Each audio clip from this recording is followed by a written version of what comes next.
ഇവിടെ ഈ പ്രശ്നം എന്ന് പറയുന്നത് ഈ കുഞ്ഞിന് ഒരു ബർത്ത് സർട്ടിഫിക്കറ്റുമായി ബന്ധപ്പെട്ട പ്രശ്നമാണ്. ബർത്ത് സർട്ടിഫിക്കറ്റ് കിട്ടുന്നില്ല എന്നുള്ളതാണ് അതിന്റെ കാരണം. ഷറാഫത്ത് തന്നെ പറയുന്നത് എന്താണ്, ഇപ്പോൾ കോർപ്പറേഷനാണ് ബർത്ത് സർട്ടിഫിക്കറ്റ് തരേണ്ടത്, അതിന്റെ കാരണമായിട്ട് ഇപ്പൊ എന്താണ് പറയുന്നത്?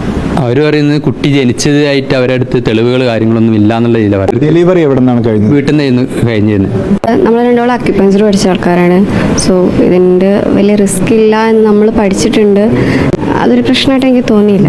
ശരിക്കും ഒരു വലിയൊരു സംഭവം എനിക്ക് തോന്നിയ കേട്ടോ, വലിയൊരു സംഭവമാക്കി എടുക്കേണ്ട ഒരു സംഭവം എനിക്ക് തോന്നിയിട്ടില്ല. എന്നാലിത് രണ്ടാളുടെയും വെറും തോന്നൽ മാത്രമാണ്. ചടയമംഗലത്ത് വീട്ടിൽ വെച്ച് തന്നെ പ്രസവിച്ച് തൃശൂർ ചാലക്കുടി മേലൂരിൽ സ്വയം പ്രസവം എടുത്തതിനെ തുടർന്ന് തമിഴ്നാട് തിരുപ്പൂർ പുതുപ്പാളയത്തിൽ യൂട്യൂബ് വീഡിയോയുടെ സഹായത്തോടെ വീട്ടിനുള്ളിൽ പ്രസവം നടത്തിയ അധ്യാപികയായ യുവതി മരിച്ചു.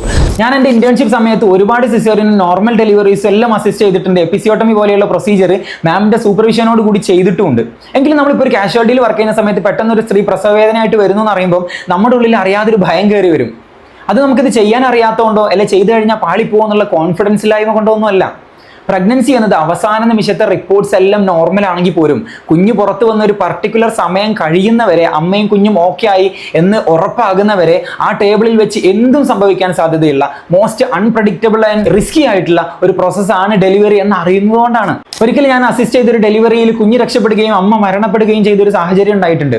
കോഴിക്കോട് മെഡിക്കൽ കോളേജിൽ 30 വർഷത്തെ സർവീസുള്ള 10,000-കണക്കിന് ഡെലിവറീസ് തന്റെ ലൈഫ് ടൈമിൽ എടുത്ത പരിചയസമ്പന്നയായിട്ടുള്ള ഒരു മാമായിരുന്നു അന്നുണ്ടായിരുന്നത്. മാം തന്റെ അറിവും അനുഭവ സമ്പത്തും എല്ലാം വെച്ച് ആഞ്ഞ് കിണഞ്ഞ് പരിശ്രമിച്ചിട്ട് പോലും അന്ന് ആ പേഷ്യന്റിനെ ചേച്ചിനെ രക്ഷപ്പെടുത്താൻ പറ്റിയില്ല.